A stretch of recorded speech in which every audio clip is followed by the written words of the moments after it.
And the red live means we're alive. Well, good afternoon, good evening, everyone. It is, look at this, 5:58.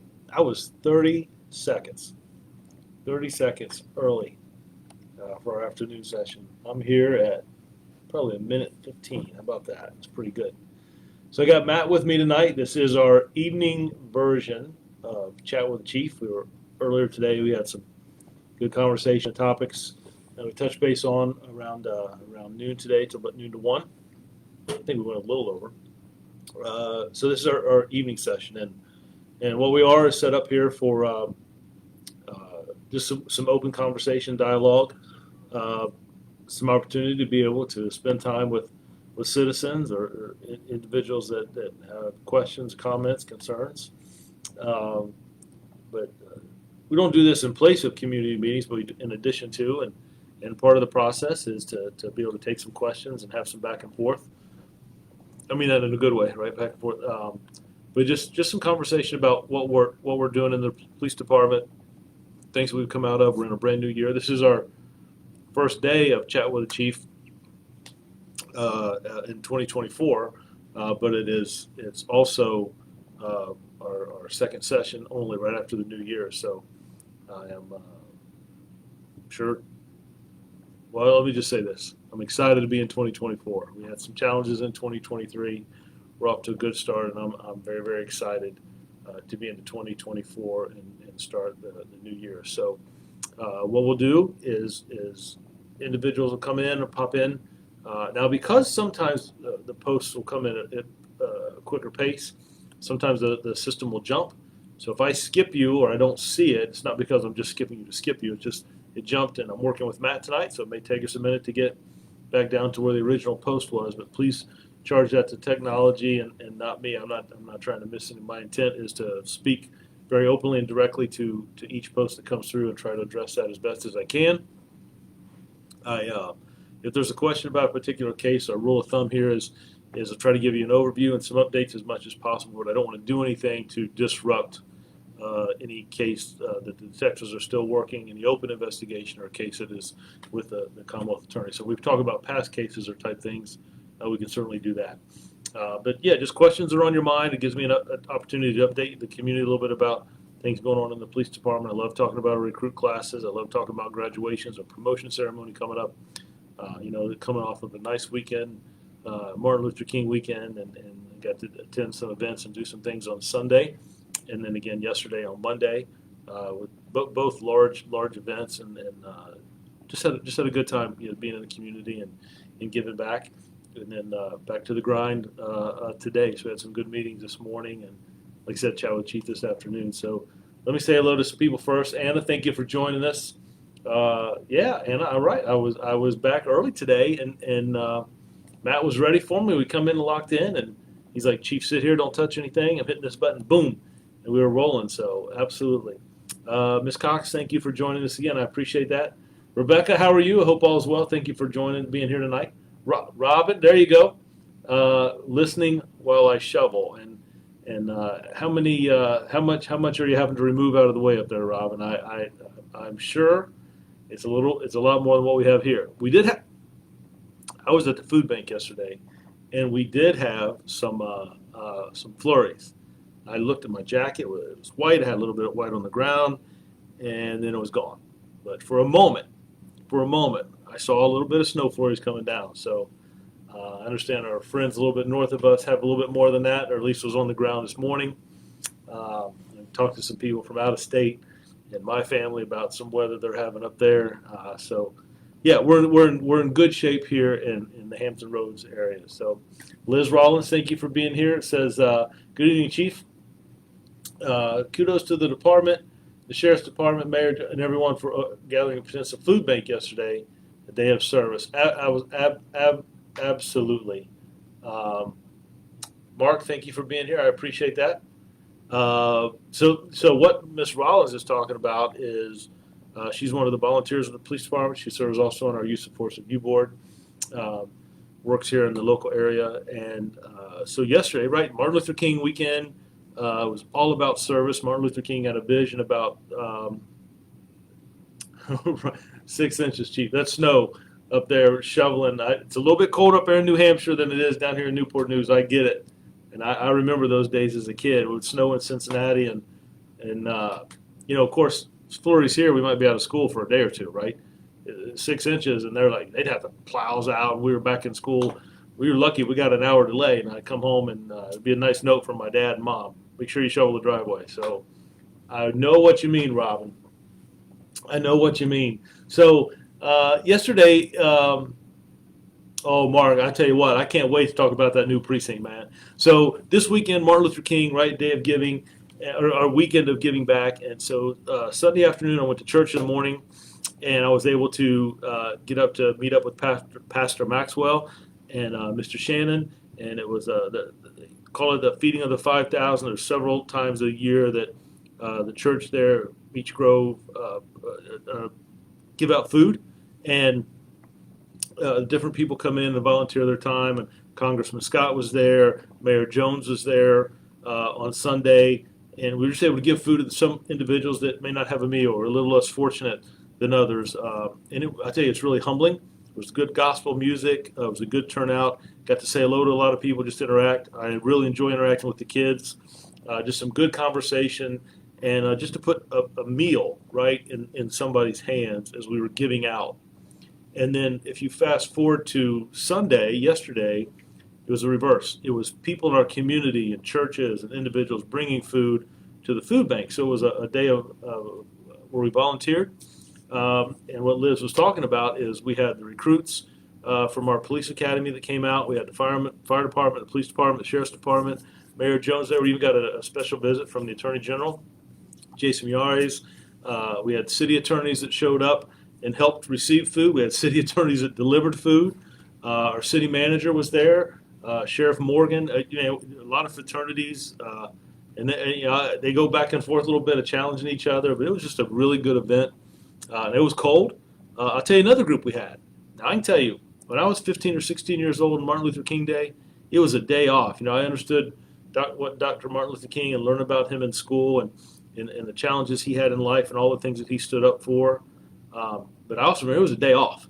And I will tell you, to have high school students come out with us yesterday, several of our young adult police commissioners came out and volunteered. And they received food, cold weather.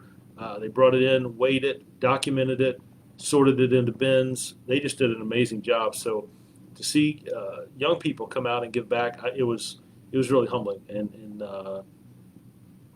I tell you what, I believe if Martin Luther King would have seen what went on here in Newport News, just at the food bank, I think you'd have been impressed. Is families and individuals helping out others. So myself and the three chiefs were there: Chief Hires, Chief Grinstead, Chief Creswell. We had a good time. Several officers brought their families.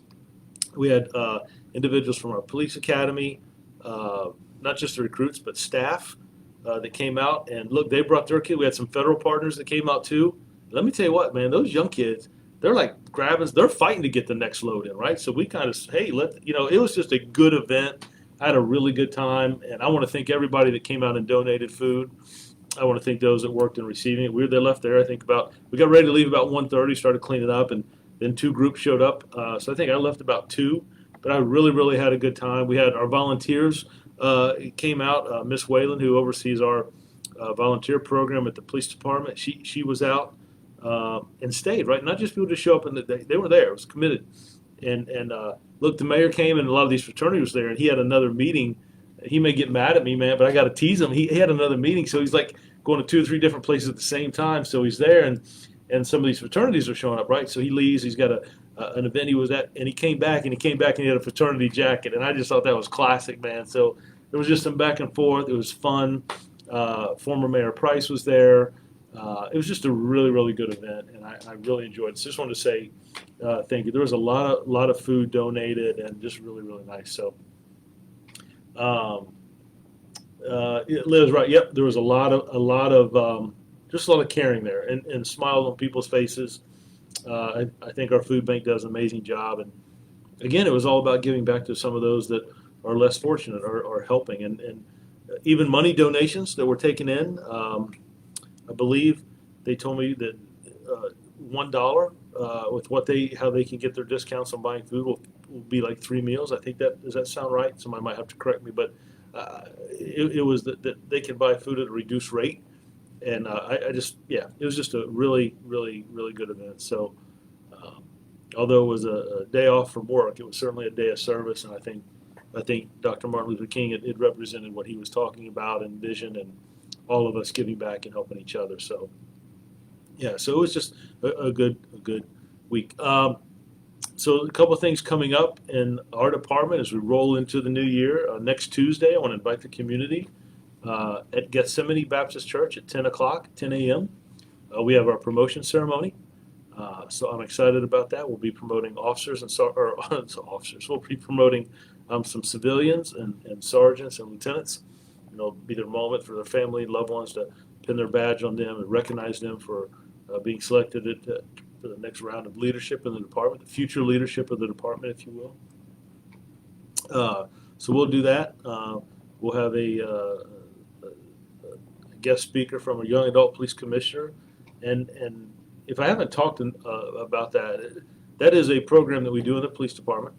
It is supposed to be a freshman, sophomore, junior, and senior from each high school. 6 high schools, and 6 times 4 is 24. Last year we had 28. So 4 snuck in, was good. This year we're at 40. And I was like, whoa, what, 4? Yeah, so you know what? We got to make some hard choices, right? And we're going to keep all 40.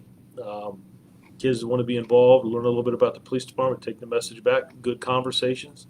We do things, we talk about diversity and what they expect from their police department, what the police department should suspect from the community. We do community walks together, work at the food bank.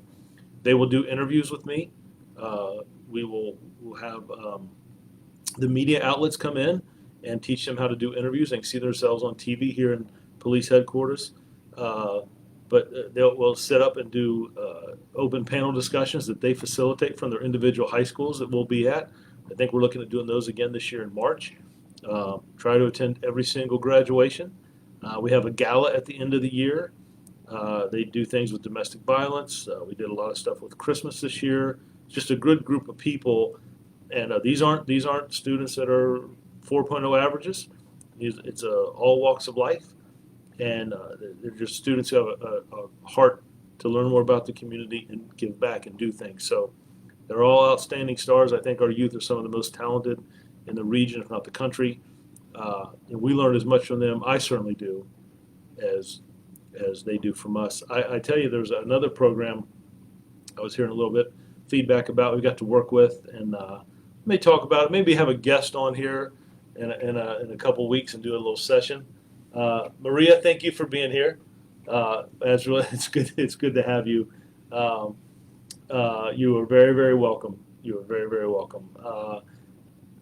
The STARS program is a program that is put on by Shannon Jones and judges and attorneys, and they work with young people about actually doing a case, a trial. So they go through the process. They learn the prosecution side, the defense side, and it's just really nice to sit back and get to watch.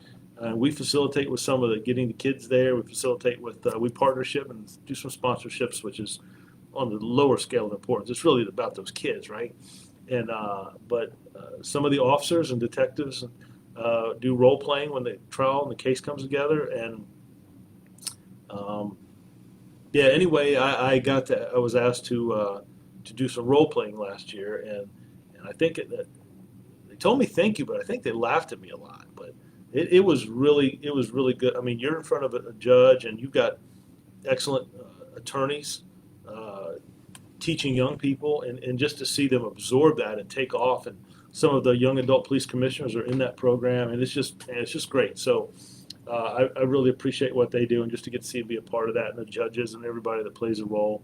And again, I think that all comes from the heart, wanting to give back and show some things to other people and experiences, right? So it's just a really good program as that gets ready to start, and I can't I can't wait.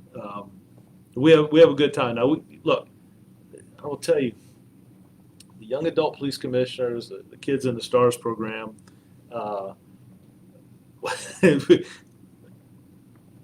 as we meet, right, and talk about what you want, I got to remember, pizza might be out, Chick-fil-A is in. That's the thing. And to see kids get excited about Chick-fil-A, I'm not sure I get it, but I get it, right? So no, it's just a good partnership to be able to. But we do have some fun with one another, and let me tell you, some of those actors that see the adults in role playing, yeah, that's like Comedy Central, man. It's good, but it's all for a good cause, and it really plays out well. And yeah, so I'm happy that the police department can play a small role in just being a part, and really it's just really about seeing the kids. It's, when their parents come and see them perform, it's just yeah. So I say all those things to talk about youth. Um, I do have a passion for young people, whether it's sporting programs, uh, after school curricular activities, boys and girls clubs. I just think all of us need to give back. And for me, I remember growing up and coaches who would help me along the way, school teachers, principals, uh, individuals who lived in the same neighborhood, even older kids who would put up with me and spend time with me, and my dad let me tag along with him. But yeah, I think that's important. And we talk to young people today, and Christmas time being at the Boys and Girls Club and seeing toys given, it's just good and investment there. So that is our future. I think it's bright. I know it's easy sometimes to this youth today. I'm sure they said the same thing about our generation and coming up. So yeah, so individuals who give back, I have a lot of respect for that. So. All right, so I got Maria. Shannon, thank you for being here. I appreciate that. You're very, very welcome. It is our honor. Barbara, this is Barbara. Thank you. Sandra, hello. How are you? I'm glad you're here today. Laura, just returning from 911. Wait. Oh, whoa. Let's talk about that. Wow. Wait, this is important. I'm excited. Someone, Paul, Laura, just returning from 911 goes to Richmond at the Capitol. Very excited to see 911 professionals gaining momentum toward reclassification. So let me tell you, hey, how are you? Thank you for being here, love. I appreciate that. Let me tell you what Laura's talking about. Laura is one of the best dispatchers in the country. Period. Exclamation mark, period. What's a bit, one of the best dispatchers in the country. She runs our 911 center. And let me tell you, I say that because of her experience, the stuff she does, the training. She can go anywhere in the country, any police department in the state, and run their dispatch center. We are blessed and fortunate to have her. But what she's talking about is dispatchers, right? They, to me, are the true first responders. Someone makes a call 911, you can't see who you're talking to. You just hear what's going on in their voice.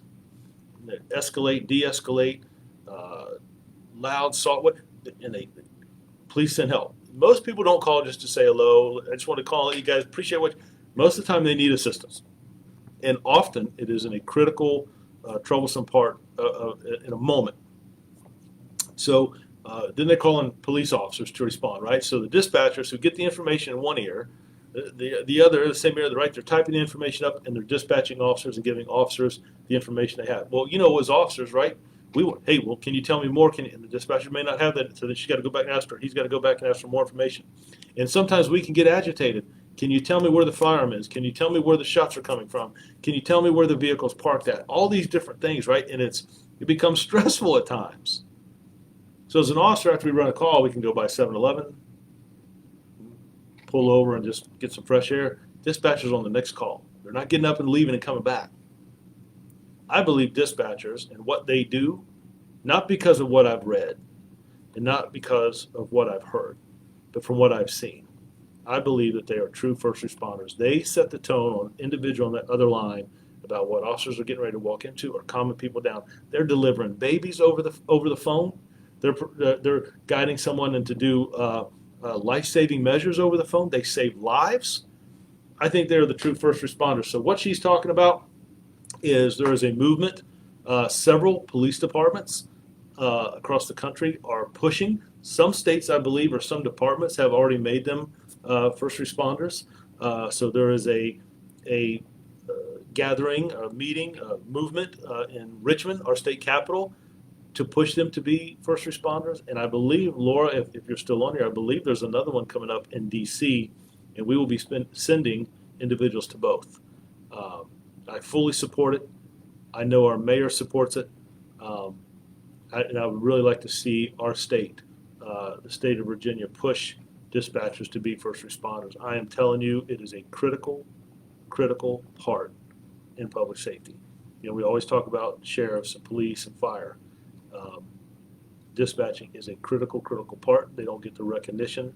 They're not asking for it, but they are asking that we treat them and recognize them for the job that they do. And I will tell you, I think they should be first responders. You get that for free. That's Steve. Love, thank you for being here. David, Chief, thanks for sending the radar officer into Orcutt last week. David, let me tell you, man, I'm glad. So people ask me sometimes, Chief, what is the most requests you get or concerns people get? Believe it or not, speeding. Chief, they're speeding in this neighborhood, this community, and you know, as we do calls for service and trying to put officers there in the right. So David and I have talked back and forth a lot. He's talked about, and he cares about his community. And David, first of all, thank you. I appreciate you. Please don't ever get frustrated. I know it can be. We just got to stay focused, right? So what David's referring to is he's asked about speeding enforcement at Orcutt, and we did some there. And I will tell you, David will be one of the first to come up and say, Chief, we need more speeding enforcement. But he's also, Chief, thank you for the speeding enforcement. And David, I respect that, man. You're open. I appreciate the communication. We'll do. We're flagging it right now. And I appreciate that, my friend, that you took the time to say that. It means a lot. And it sounds like there were some good results. So I appreciate that. So yeah, very, very good, Dave. I appreciate the correspondence and the communication. It's good stuff. So thank you, and we'll continue to partner together as we move forward. So look, we talked about. Let me talk to you about our recruits just for a minute because I'm excited about them too. Right, that's the next generation of law enforcement. We have 2 classes in right now. We have a class of about 20 and another class of 24. One will graduate in March, and another one will graduate just before the summer. And we're starting to hire for the class that will start in April. So we will probably graduate 3 classes this year. The class in April will. Dave, you're welcome, my friend, and thank you. We'll probably graduate 3 full classes this year. I'm excited about that. We're looking at some things with a pay scale and some step plans and having some conversations there. I'm excited about those things as well. But officers in training, and I tell you, training's changed a lot since I started 30 years ago. You know, we were carrying the big binders and taking all the notes. Everything's now on laptops and the PowerPoint presentations and on-skill learning and how you take one thing and build on it as opposed to taking a test, pass, and move on. But here's one of the things that we do in our city. So as we're in Department of Criminal Justice Services, DCJS, mandates that to be a certified police officer, sheriff, you have to have this much training in the state of Virginia. Doesn't matter where you go, this much training, right? So we train double on the amount of hours. We're probably in the top 3 in training in the state hours, right? But one of the things that we do here is we put the notebook or the computer, right, fold it, flap it, close it, right? And we take our officers out of the classroom for a week and we do like a community week. So we can talk about service, but I think it is much more impactful to show service. So what do I mean by that? So for a week, we're taking the recruits to the Boys and Girls Club. We're taking the recruits to interact with individuals that are homeless or interact with individuals that might be suffering from depression or drug addiction. We're taking them to the schools to read to kids either in the library or their classes. We're at the food bank. Last week I got to see them. Councilman Ely came by and got to see the recruits going through multiple stations to learn about different resources that the city has and different resources in the community, transitions and other that we can reach out and help individuals in need. So when we get calls, you know, and often when we get a call at 6, 7 at night, 2, 3 in the morning, there's not a lot of other things open. There's not a lot of other people that we can call. So to have these partnerships and relationships that we can make referrals to or put a note in somebody's hand, I think that's amazing. So they learn a little bit about those things. One of the highlights, so going back to those teenagers, right, those young adult police commissioners, before the recruits graduate, they have a sit-down session with the young adult police commissioners, high school kids, and police recruits. And some of those recruits aren't but 1 or 2 years, 2 or 3 years older than those high school students. So we have this conversation. About 30 minutes in, you really see guard let down, and they're having conversations. And high school kids talk about what they want to see in law enforcement in the future and what they expect from a police officer. And the officers talk about what they want to see from the community and the youth. And you know what? Towards the end, what they're both asking for is almost exactly the same. Don't judge me because of my uniform. Don't judge me from other police departments. Don't judge me from some other interaction you've had with an officer. Judge me from me. And the students, right? Don't judge me by interaction you've had with other youth. Don't judge me by my zip code or my race or my gender.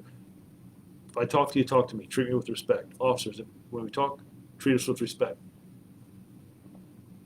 To hear those two groups have that conversation, right? This uniform, it doesn't mean that we're any different than anybody else. It doesn't mean these patches, we're not better than anybody else. It's the same issues, concerns, the same struggles in life.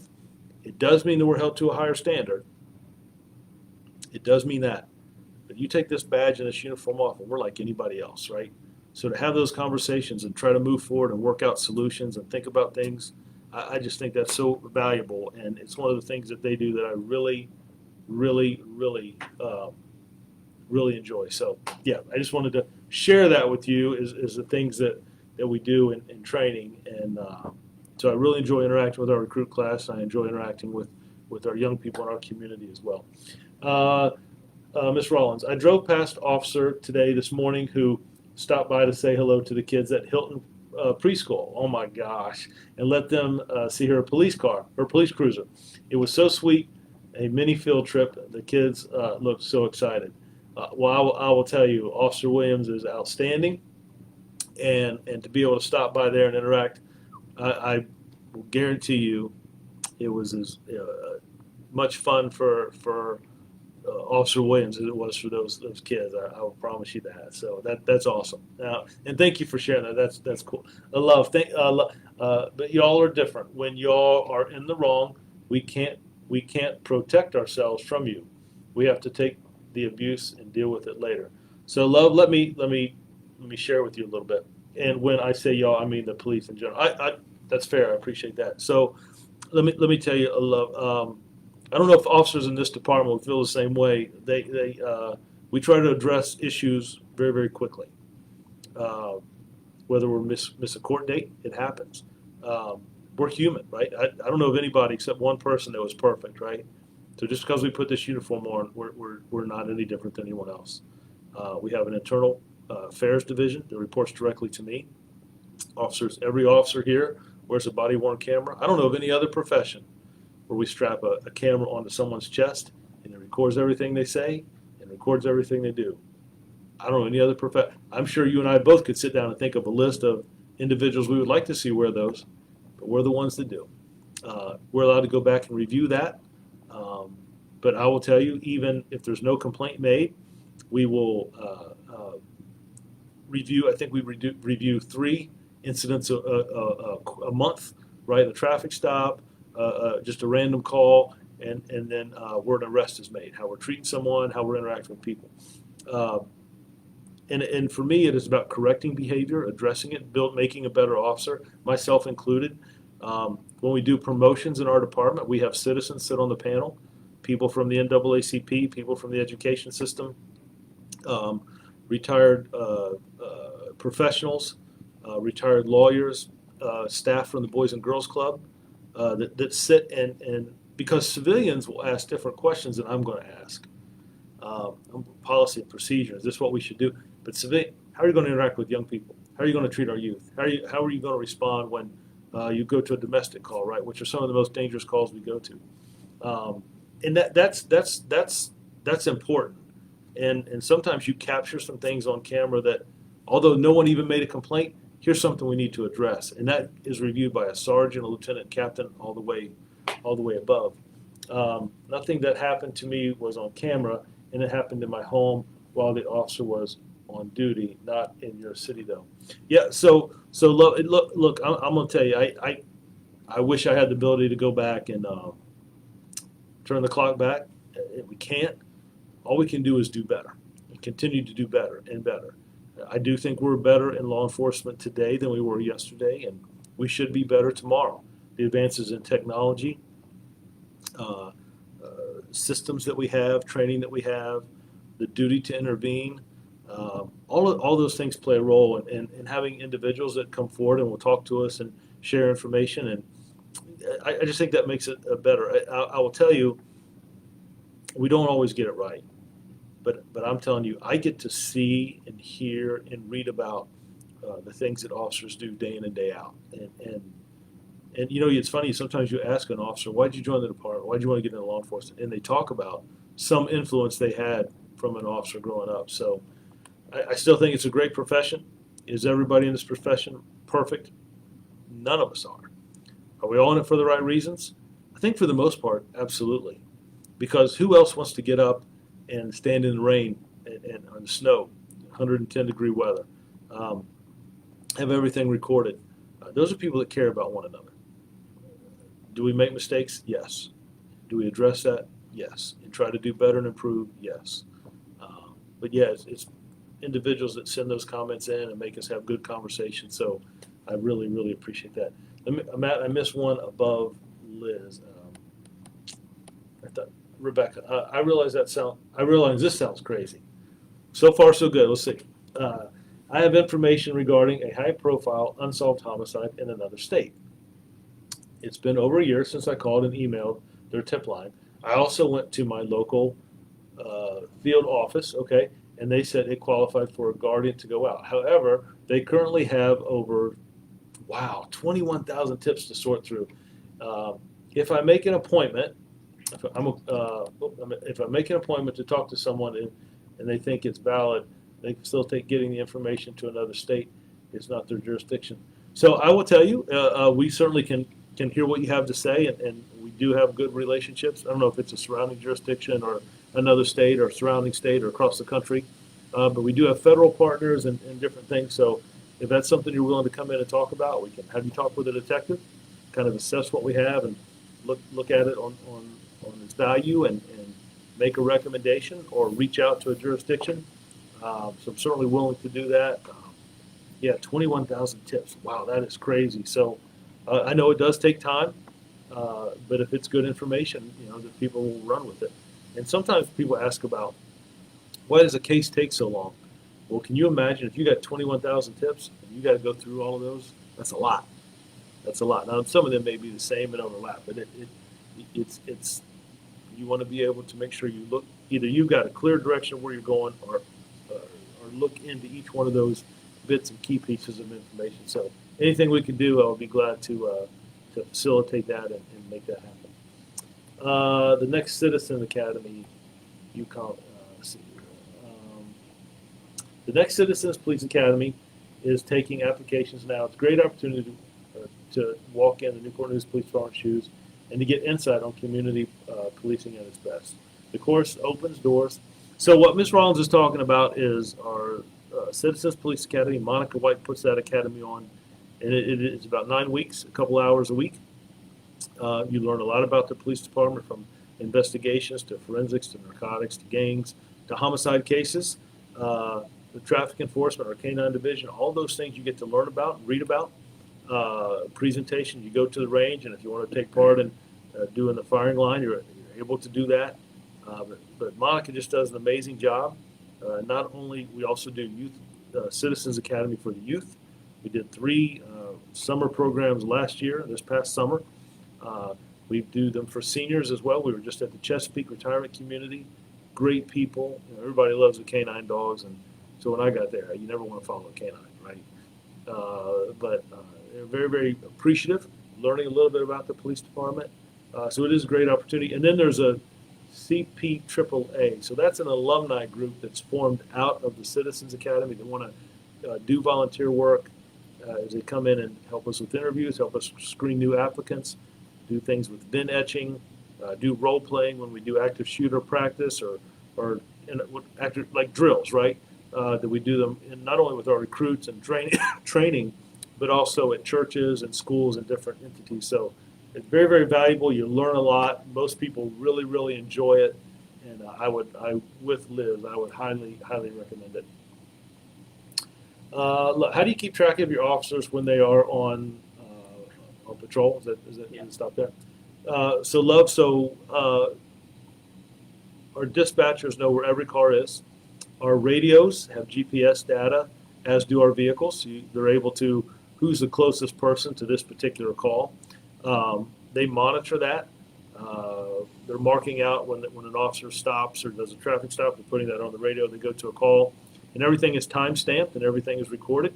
Uh, so we're getting information back and forth. So those things are pretty monitored directly. And then when you clear up from a call, you have to give a clear up code, and then hey, I'm back on patrol, ready for the next call. So those type things. So GPS technology does a lot of that. That's just huge benefits that allow us to make sure that officers are safe and where they're at, what type of call they're on, how long they've been there. There's time stamps and all those type things. Angela, I have a lot of interaction with officers from South Precinct, and they are some of the most professional and respectful officers I've encountered. Kudos to them. Angela, let me tell you, I so greatly appreciate that. You know, people in law enforcement, uh, it's not always about awards and accolades. Those are nice. But for someone to send that message, to take the time and type that message on Facebook that officers will hear about and read, that means the world to them. That what you're doing is you're reinforcing the good behaviors that they do, and you're letting them know that somebody noticed, um, and that's important. That is so important. So I greatly appreciate that. I will certainly share that with them, and I thank you. We try to push that. Captain Dunbar does a great job. He's got good lieutenants and sergeants there.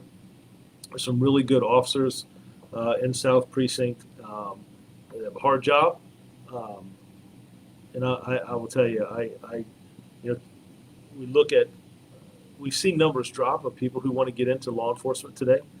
Whether it's this isn't what I saw on TV, and I don't think I can handle that, and my family doesn't want me to do this. My wife or my husband doesn't want me in this field. My kids don't think it's the right thing. So men and women who do this job, the things that they see, the things that they experience and go through, that I wish no one ever had to. Be willing to do that day in and day out. Listen to citizens when they're upset and angry, and try to bring calm and resolve. I greatly respect that. There's not a lot of people that want to do that. You can certainly go other places and make more money in other professions, but to have a heart for service, that's impressive to me. So I'm very fortunate and thankful, humbled to work in this great city and to work with men and women that I greatly respect. Now, we don't always agree, officers and officers and officers and citizens, but I have the utmost respect for them. And I will tell you, I could not agree with what you're saying more. And I will tell you, from an officer and a chief, that matters. Uh, hey, Chief Drew, looking, I'm enjoying retirement, but I do miss everyone I serve. Take care and be safe. Well, Sawyer, let me tell you something, man. I am glad you're enjoying retirement. Whenever you're ready to come back and do some part time, you're always welcome. But man, it was great. You know, I'm happy for you and enjoying life. You got some big footprints, my friend, and I appreciate everything that you did. Law enforcement, community, you made a difference in people. And man, it is so good to hear from you, and I hope all is well. I see that you're enjoying retirement. You certainly earned it. You put in the time and the years. You certainly earned it. I wish you nothing but the best. But you know, you've had some time off now, so you know, once you come back and we'll do a little part time or something, let you still interact with us, my friend. But I hope you and family are doing great, and I wish you all the best. Rebecca, thank you. I appreciate that. Justin, wow. I was in DOC for a long time, and I only have a hint of what you officers go through on a daily basis. Matthews County people love the way you run your. Well, I appreciate that. I'm glad Matthews County is giving us the thumbs up. But Justin, I appreciate that. Let me tell you, I still enjoy every day getting up, doing this job, interacting with people. Um, you never know what the day holds. You never know what you're going to face when you come to work. You never know what kind of call you're going to get. What's on the other side of the door. We've had a couple of rough bouts here the last couple of weeks with some things in our city. But look, it's men and women who care about other people, and that's just why it is a line of work that is very, very challenging. It is very, very demanding, but is also very, very rewarding. And to be able to make a difference in somebody's life, and it's about giving back. Justin, I really appreciate that, man. I'm gonna come out and drive through Matthews County. That's good stuff. Thank you, my friend. Anna, Citizens Police Academy. Oh, Anna's given the application. Police website, very good. Newport News AAA. Yeah, we got that. Love. The canine dogs stop breathing when I see those. The canine dogs, I stop breathing. All right, I got you.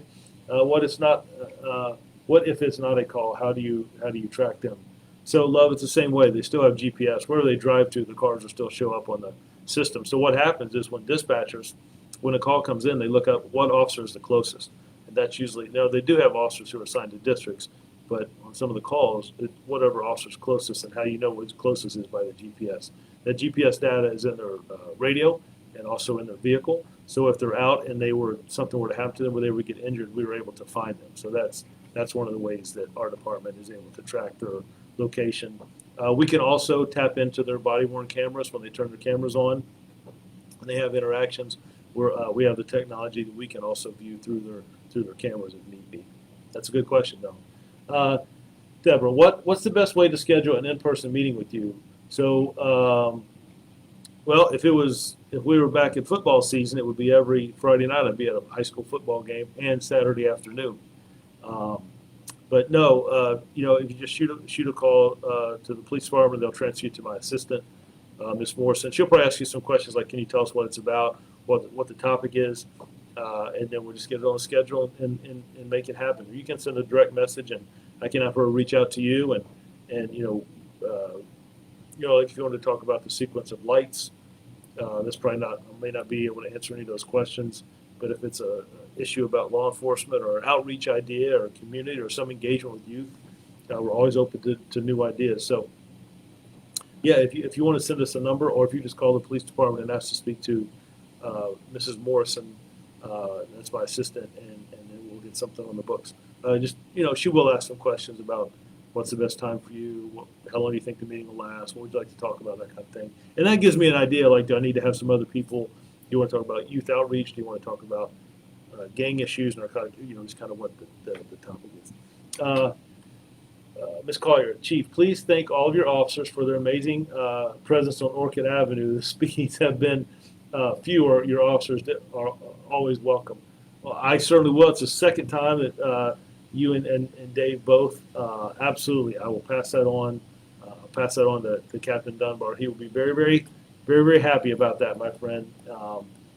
Because we talk about those things, and I know some people get frustrated. Well, we didn't see them today, and sometimes it just takes a while. But I cannot tell you what it means to see you post that tonight. So thank you, Mandy. It is a thankless job, and they need our support. Mandy, I will tell you, your support, prayers. I get a lot of messages from people that I don't know. Emailing, Chief, we're praying for you in the department, praying for the officers. That stuff goes a long way. It's important, and I don't take that stuff lightly. Whether it's a card that someone sends in or an email that they take time to write, that means the world. So thank you, absolutely. Scroll up. Did I miss anybody before Robin? Oh, okay. Chief, thank you for all y'all do for your officers and community. I appreciate you all and the men and women you're looking forward to meeting this summer. Sounds good, including the canines. I got it. I'm enjoying retirement. Thank you for Robin. Thank you. Enjoy the rest of your evening. I hope to run. I have to run for now. Robin. Hey, listen. Thank you for. No, not Robin. Love. Love. Thank you. Appreciate good questions, good dialogue back and forth, and thanks for spending a little bit of time with us this evening. I appreciate that. Am I caught up, Matt? We're ahead. All right. Got to take a break for a second. Little refresher. I never got into the coffee. In the cold days, it was hot chocolate for me, but I never could get into the coffee. But Diet Mountain Dew will get you through a lot of things. This is my plug. So a couple things in the department as we move forward. Our South Precinct is experimenting with a different shift, so I'm looking forward to see how they feel. Talk to them a little bit. Every other weekend is a 3-day weekend, so it's a schedule that they wanted to try. So we decided to give it a shot and see how that goes. We talked about the graduations coming up. We talked about our recruit classes. A couple of things as we plan in. We have our promotion ceremony coming up. We'll be working on our award ceremony as we go through. Move into March and April and May. We'll be planning our police memorial. Before you know it, we'll be at high school graduation and back into the summer. Our plan, of course, then is to do a lot of extracurricular activities with youth, partnering with the Boys and Girls Club, doing some different things there. Enjoy getting out when the weather breaks a little bit more to get out and do some walks. We'll do several. There's the precinct walks that they do in their individual captains will do in their precincts. After an incident occurs, and I pray that we don't have any, but I've been doing this job for a while, so when those happen, then we'll do some community walks in those neighborhoods. But I will tell you, I enjoy just getting out on a Friday afternoon and evening and just walking through a community. And sometimes citizens come out and talk to me. Sometimes they walk with me. Sometimes they don't. They just might look through their blinds or something, or wave from the front porch, and all that's okay. But I think it just gives the ability to get out and interact a little bit, to get my steps in, right, stay in shape. But yeah, just to open up, and if citizens want to talk to me, that's great. And if not, just to interact with kids or those type things. I think we're going to be looking at doing some midnight basketball programs in the next couple months. We're going to continue to invest in technology. We do have a new training academy and a new North Precinct. We'll be scheduling some not open doors, open house tours coming up with that. We were able to move our training academy and our North Precinct up to the Sherwood area, and the space there is phenomenal. We're going to be able to do so many community events there. North Precinct has meeting space. I know how engaged that North community is, and Captain Cup will be able to have citizens come in there and groups come in there and hold meetings. We'll continue to partner and work with our NAACP and working with our church organizations. I look forward to doing the panel discussions at the high schools, and we'll use the young adult police commissioners to help facilitate that and moderate some of those conversations. It'll be myself and 3 or 4 other officers that are able to talk to youth. What's it like to be a special victims detective? What's it like to be in forensics? What do you do in the technical side? You know, and there's just to open up and just have some conversation with young people. As we get in, then again, well, gosh, then once the summer's here, we'll be planning getting set for the new school year to come back around in 2024, and before you know it, we're back into the holiday season. And I mean, I think we just had Thanksgiving like 2 weeks ago, and now we're halfway through January. So all the things that are going on in our community, the police department is part of that. Look forward to the festivals coming around again when the weather breaks, whether it's up at Port Warwick or down at the park in the southeast community. The fun that we have down there, some just festivals and music.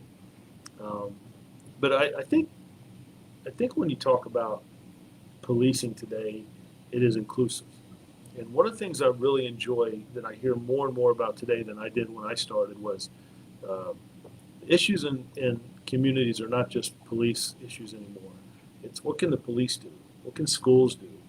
What can our faith leaders do? What can our grassroots organizations do?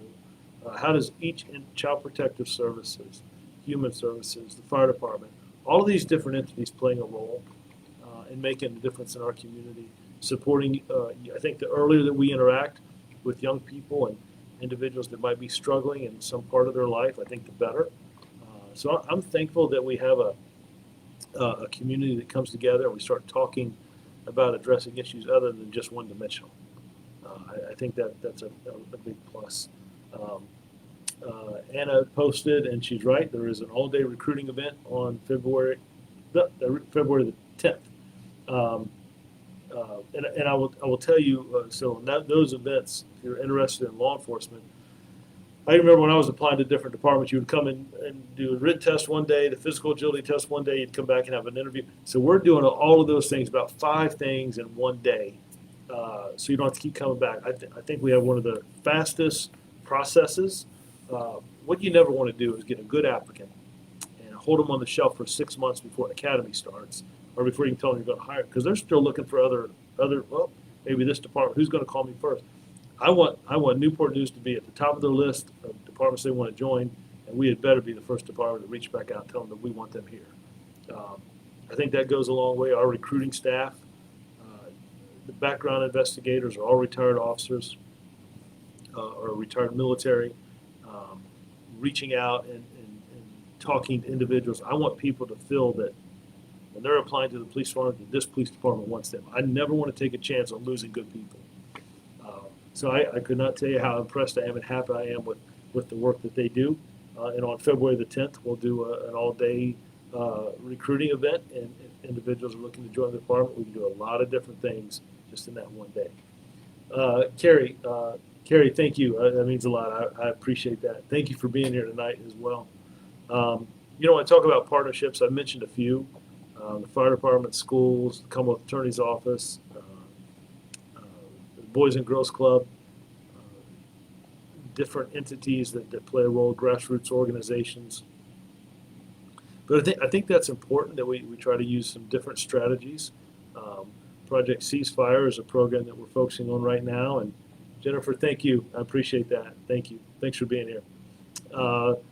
Project Ceasefire is something that we're working on with early intervention, a partnership with the Commonwealth Attorney's Office, schools, our faith leaders, grassroots organizations to reach out and intervene, interrupt some behaviors, to have some conversation with parents that may not know some things that are happening in their child's life, to work and offer some resources that others might not know about, or mentorships, I think, is always a big thing. About a month ago, around the Christmas holiday, I got to work with 2 groups that focused on mentoring young men, and just to be invited to speak or sit and listen is just valuable. So I think everybody has a little bit that they can give back, and things that they do. So talking a little bit about the department. We've talked a little bit about kind of the big picture, kind of some rapid fire. There's a couple of things. I think it's important for us to stay engaged with our community. If you didn't know, we just started a podcast. So Kelly King, who was with me earlier today, we will debate back and forth whose idea it was. It was mine, but it's okay. Kelly has her version. I got the truth. It's okay. Now, as far as the set, the content, and how it runs, that's all. She's the creative one. That's all Kelly. I wanted to create some type of venue where we're able to interact and humanize the badge, if you will, to let citizens know a little bit about the men and women who do this job. So the podcast is called Running Code. I think it's going to be, Matt, maybe Friday? Probably see the newest one. We've got an excellent guest that's interviewed by, I call him M&M, right? So Morgan Tegens, captain of the police department, Melissa Morgan, right? A lieutenant with the police department, and they interview different officers and people in our community, and you kind of get to know them a little bit, right? So you see them in uniform, but here's who they are as a person. So they have a really special guest. I won't give it away, Matt. I'll let it for your tweets to do that. But man, excellent interview. I got to take a look at it a little bit today, and man, I was just excited. I was glued. I watched the whole thing myself today. So I hope that if you get a chance, we'll put that on our Facebook page. And please, we've had K-9 officer. Who was the first session with? Remember just the first set was an intro. So this special guest this week again. So I'm excited. We are in the process of preparing our budget requests going forward. The new fiscal year starts in July, so making sure that we do the best we can with the money we have allocated. Some big ticket items for us this year that we want to focus on. Certainly training.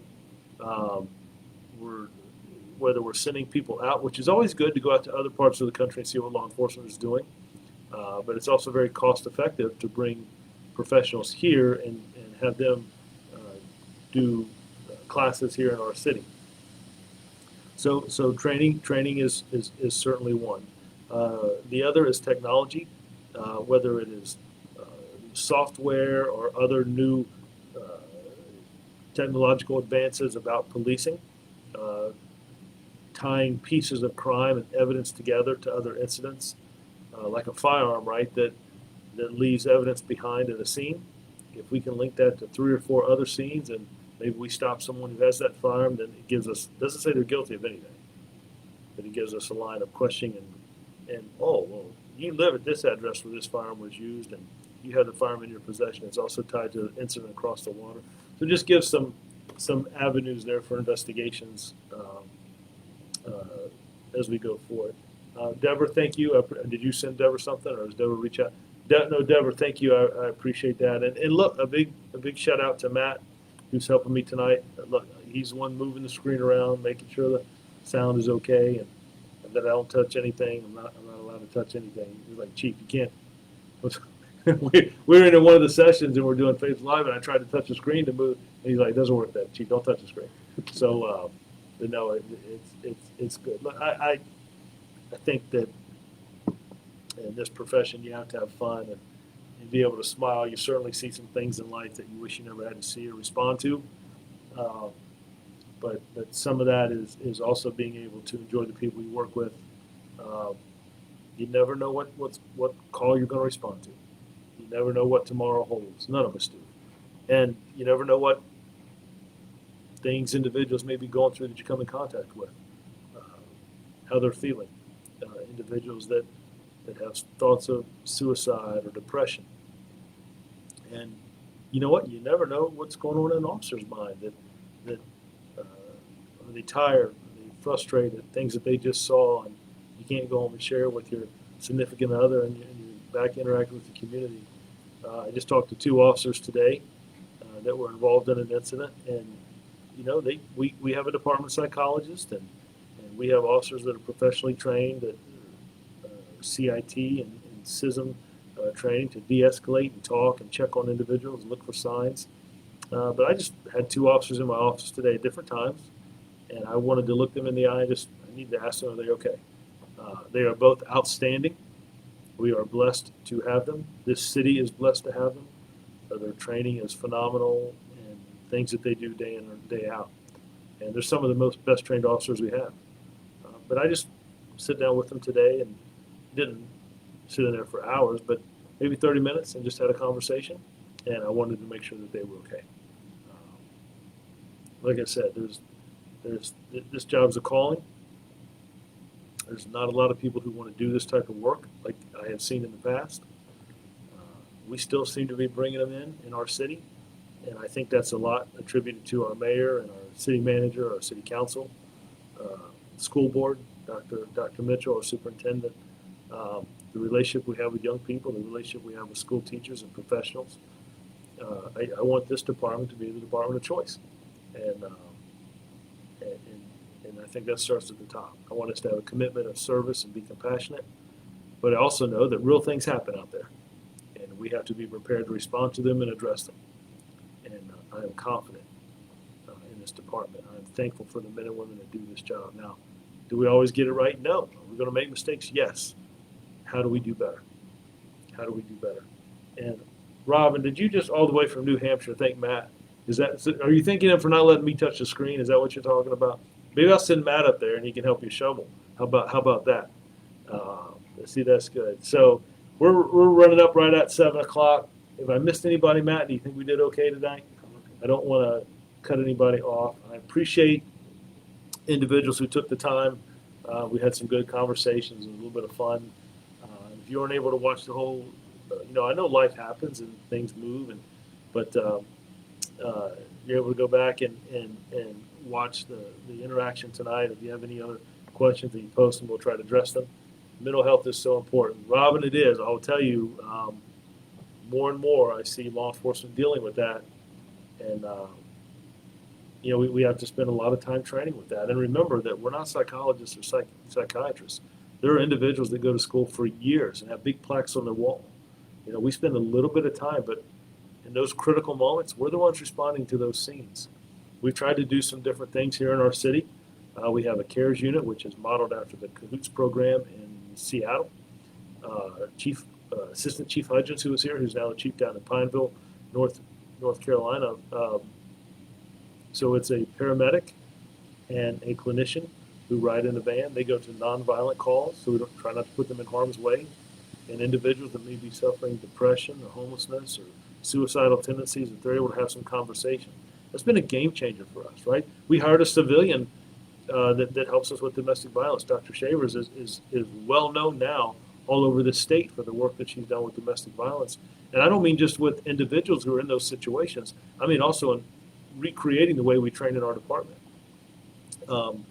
We hired 2 social workers, right? We sent them to human services or social services for training, and then they're on our payroll, and they work from 6 at night till 2 in the morning, right? And so when an officer calls and, hey, we've got a 3-year-old in an abandoned apartment or an apartment by themselves at 2 in the morning, instead of we're waking somebody up, giving a detailed description, waiting for somebody to respond, we got people right here. And those are being progressive, thinking outside the box, bringing in professionals into the organization to help us serve our community better. And I think it makes us better in law enforcement. Anna says, good night, Chief and Matt. Thank you. Go home, eat, relax, go to sleep. Anna, that sounds like a plan to me. Robin says, thank you both. Have a great month. See you next. Robin, I'll be waiting. That sounds good. Did anybody say anything before Anna? Yeah, Sandra, thank you for the updates and info. Well, Sandra, thank you for joining in tonight. I appreciate that. Look, we're already in mid-January. We'll do this again in February. And I appreciate you all that took time to spend a little bit of time with us this evening. Please be safe. Look out for one another. God bless you all. And we'll do this again next month. Thank you.